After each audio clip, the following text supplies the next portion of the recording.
অ অ মানে অমিতা অমিতাত অসংখ্য গুটি থাকে আ মানে আম আম এবিধ টেঙা মিঠা ফল হচৈ মানে ইটা ইটা ঘৰ বনাবলৈ ব্যৱহাৰ কৰা হয়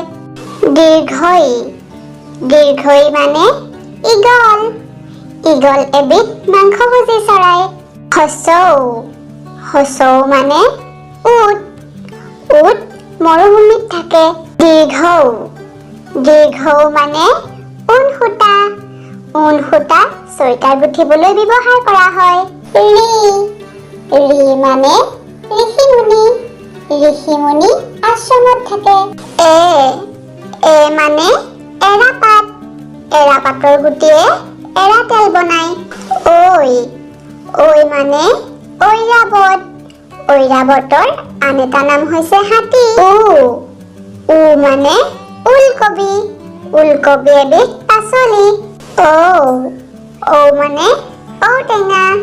ঔটেঙা এবিধ টেঙা ফল